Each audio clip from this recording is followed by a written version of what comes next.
আসন্ন ত্রয়োদশ জাতীয় সংসদ নির্বাচনী প্রচারে সরগরম সারা দেশ। এবারে প্রচারে নতুন কি পেল ভোটাররা?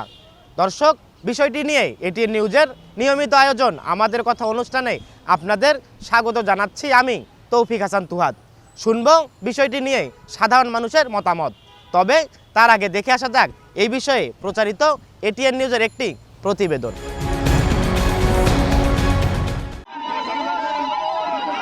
দেশ জুড়ে নির্বাচনী আমেজ। প্রার্থী ও সমর্থকরা ছুটছেন ভোটারদের বাড়ি বাড়ি, মন জয় করতে দিচ্ছেন নানা রকম প্রতিশ্রুতি। চলছে মিছিল, মিটিং ও মাইকিং। শনিবার সকালে ঠাকুরগাঁ ১ আসনের পশ্চিম আকচা এলাকায় জনসংযোগ করেন বিএনপির মহাসচিব মির্জা ফখরুল ইসলাম আলমগীর। এ সময় ভোটারদের তিনি সতর্ক করে বলেন, কাউকে বিকাশ নম্বর দেবেন না, এসব ভাওতাবাজি আর ধান্দাবাজি। যারা আমার স্বাধীনতার বিরোধিতা করছে তার হাতে কি আমি দেশের দায়িত্ব তুলে দিতে পারি, বার্তা তুলে দিতে পারি? দেশের জন্য, দেশের কল্যাণের জন্য আপনারা সঠিক রাজনীতিতে বেছে নেবেন। চাঁদপুর ৩ আসনে ১১ দলীয় জোটের জামায়াত ইসলামী মনোনীত প্রার্থী অ্যাডভোকেট শাহজাহান মিয়ার নির্বাচনী সমাবেশে যোগ দেন জামায়াতের সেক্রেটারি জেনারেল মিয়া গোলাম পরোয়ার। সমাবেশে তিনি বলেন, ক্ষমতা যাওয়ার আগে যে দল মানুষ খুন করে, চাঁদাবাজি করে, হিন্দু বাড়ি বাড়ি গিয়ে হুমকি দেয়, তাদের কাছে এ দেশের জানমাল নিরাপদ নয়। প্রত্যেকের মধ্যেই একটা আবহ, একটা জোয়ার, একটা জাগরণ যে আমরা স্বাধীনতার পর ৫৪ বছরে অনেক দল, অনেক মার্কা, অনেক শাসন দেখেছি, আমরা এবার পরিবর্তন চাই। যশোর ৩ সদর আসনের ভোটাররা যাতে নির্বাচনী তথ্য এবং ভোটার স্লিপ সহজে সংগ্রহ করতে পারেন সেজন্য ওয়েবসাইট ও মোবাইল ফোনের অ্যাপস চালু করেছেন বিএনপি প্রার্থী অনিন্দ ইসলাম অমিত। শনিবার দুপুরে যশোর প্রেস ক্লাবে আয়োজিত এক সংবাদ সম্মেলনে এ অ্যাপের আনুষ্ঠানিক উদ্বোধন করা হয়। এই তথ্যটি আপনি চাইলে সরাসরি চা শ্রমিকদের ভূমির অধিকার, ন্যায্য মজুরি নির্ধারণ সহ শ্রমজীবী খেটে খাওয়া মানুষের দাবি আদায়ের প্রতিশ্রুতি নিয়ে ভোটারদের দ্বারে দ্বারে যাচ্ছেন সিলেট ১ আসনের বাসদ প্রার্থী সঞ্জয় কান্ত দাস। দুপুরে সিলেট মহানগরীর উপশহর এলাকায় প্রচার চালান তিনি। গোপালগঞ্জ ২ আসনে ১১ দলীয় জোট প্রার্থী বাংলাদেশ খেলাফত মজলিসের শুয়াইব ইব্রাহিম তার রিকশা প্রতীকের পক্ষে ভোট চেয়ে জনসংযোগ করেন।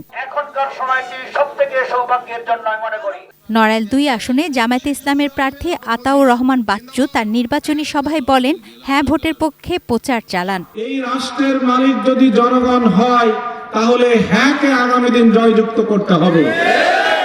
এদিকে আইনশৃঙ্খলা পরিস্থিতি রক্ষা এবং নির্বাচনকে সুষ্ঠু, অবাধ ও শান্তিপূর্ণ করতে সীমান্তবর্তী বেনাপোল, কুষ্টিয়া, যশোর ও বান্দরবানে মোতায়েন করা হয়েছে বিজিবি। তুনাজ দিনা তনু, ডেস্ক রিপোর্ট, এটিএন নিউজ।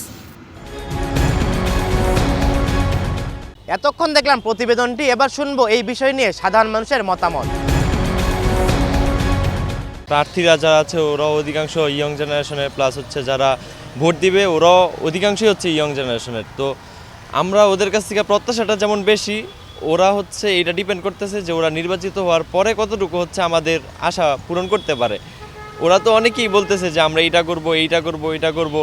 তো আমাদের একটাই আশা যে ওরা যতটুকু আগে বলতেছে যে আমরা এটা করব, ওইটা করব, এবং নির্বাচনের পরে যেন নির্বাচিত হওয়ার পর ওই আশাগুলো আমাদের ধরে রাখতে পারে আর কি। এবার যে প্রচারণা বা প্রতিশ্রুতিগুলো পাচ্ছি, আমরা এক্সপেক্ট করব যে পরবর্তী যেন এই প্রতিশ্রুতিগুলো তারা রক্ষা করে, বা আবার যেন আগের মতো বা সেই আগের সিস্টেমে চলে না আসে যে নির্বাচনের আগে বললাম কিন্তু পরে আর কাজ করলাম না। তাইলে তো আসলে আমরা প্রকৃতপক্ষে আশাহত হব। বাস্তবসম্মত যে বিষয়গুলো যেগুলো আসলেই করার মতো, ওগুলো যেন তারা প্রতিশ্রুতি দেয়। যে কোনো নির্বাচন আসলে সবাই খুশি হয়, তো আমরাও চাই একটা ফেয়ার অ্যান্ড ইলেকশন হোক, যে ইলেকশন হলে মানুষের পার্টিসিপেশন থাকবে, সব দল থাকবে ওখানে। পার্টিসিপেশন থাকলে আমাদের ক্রেডিবিলিটিটাও বাড়ে গভর্নমেন্টের। সব দলের পার্টিসিপেশন থাকলে একটা দল যদি ক্রিটিসিজম করা একটা দলের, তখন আমরা স্বচ্ছতাটা পাই। প্রচারণা থেকে যে আমি এক্সপেক্ট করবো যে এটা হয়ে যাবে, এটা না, এটা আমরা এক্সপেক্ট করতে পারি যে গভর্নমেন্টে আসুক, সে বেটার কিছু করবে। এখন পর্যন্ত যা পেয়েছি সবই আমাদের মঙ্গলের জন্য তো বলতেছে, তাদের প্রস্তাবনাগুলো আমাদের মঙ্গলের জন্য বলতেছে, তারা চেষ্টা করতেছে। এখন এটা যদি ধরে রাখতে পারে ওই ক্ষেত্রে মনে করেন যে বলা যায় যে হ্যাঁ আলহামদুলিল্লাহ। অনেকে বলতেছে দেশটাকে সিঙ্গাপুর বানাই ফেলাবে 1 মাসের ভিতরে, এটা তো কখনোই পসিবল না। তো নির্বাচনের আগে তো এরকম কমিটমেন্ট অনেকেই দেয়, তো এইটি আমরা পাইতেছি বর্তমানে, কিন্তু কতটুকু কাজে লাগবে, কতটুকু এটা ইমপ্লিমেন্ট হবে, এটা নির্বাচনের পরে আমরা দেখতে পারবো। নির্বাচনী প্রচার প্রচারণায় সরগরম সারা দেশ। তার প্রভাব মাদারীপুরেও। এখানে প্রার্থীরা ছুটছেন ভোটারদের দ্বারে দ্বারে। এবারের নির্বাচনের প্রচার প্রচারণায় নতুন কি পেলেন ভোটাররা, সেই বিষয়ে সর্বস্তরের মানুষের মতামত তুলে ধরছি আমি জহিরুল ইসলাম খান। ওয়ার্ড লেভেল থেকে শুরু করে প্রত্যেকটা জায়গায় তাদের কর্মীরা এবং তারা স্বয়ং নিজ শরীরে যায়া স্ব শরীরে যায়া মানুষের কাছে ভোট নিবেদন করতেছেন।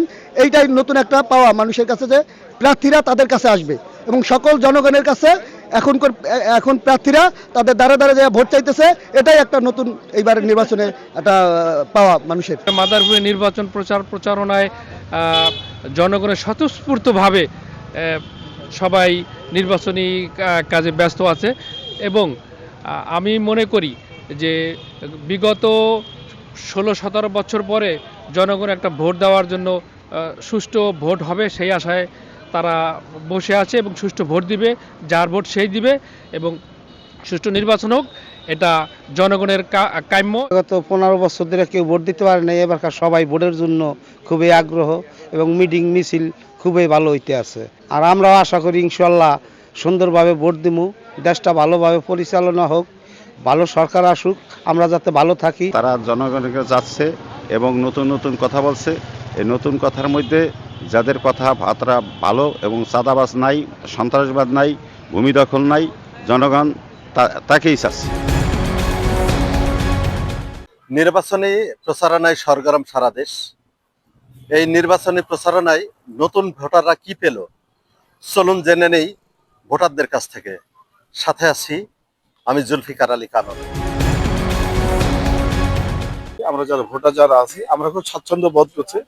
তার কারণ হচ্ছে টাকা পয়সা কোনো লেনদেন নাই এবং উচ্চ স্বরে কোনো যে মাইক বাজানো এটাও নাই, বাইরে কত পোস্টার নাই, মানুষের ওয়ালে যে পোস্টার দিয়ে মানুষ অসুবিধা বোধ করতো এটাও নাই। মানুষ খুব স্বচ্ছন্দ্য বোধ করছে বর্তমানে এই নির্বাচন। খুব সুন্দরভাবে নির্বাচন হচ্ছে। এই নির্বাচনের প্রতিক্রিয়ায় চায়ের দোকানে আড্ডা বা কোনো কিছু এটাই দেখা যাচ্ছে না। খুব সুন্দর পরিবেশে নির্বাচন হতে যাচ্ছে। এই নির্বাচন আমরা আশাবাদী, আগামী দিন যদি এভাবে নির্বাচন হয় তাহলে আমরা সুখী বা সমৃদ্ধিভাবে এই দেশ গড়তে পারবো। নির্বাচনী প্রচারণায় কোনো পোস্টার দেখছিনি, দেওয়ালে কোনো প্রচারণা নেই। আসলে যোগ্য প্রার্থীকে এবার আমরা ভোট দেবো বলে মনে করছি। ব্যতিক্রমী হচ্ছে যেটা মনে করেন যে এখানে এর আগে দেওয়ালে পোস্টার থাকতো বা চায়ের দোকানে মানুষ চা ডিম খেয়ে ভোট দিত, সেটা এবার নাই। এবার যার ভোট সে দেবে, মানে আমার ভোট আমি নিজেই দেবো, যোগ্য প্রার্থীকে দেবো। আমাদের কথা অনুষ্ঠানের এই ছিল আজকের পর্ব। আজকের মতো বিদায় চেয়ে নিচ্ছি আমি তৌফিক হাসান তুহাদ। দেখা হবে নতুন কোনো পর্বে নতুন কোনো বিষয় নিয়ে। ততক্ষণ পর্যন্ত সুস্থ থাকুন, নিরাপদে থাকুন, চোখ রাখুন এটিএন নিউজের পর্দায়।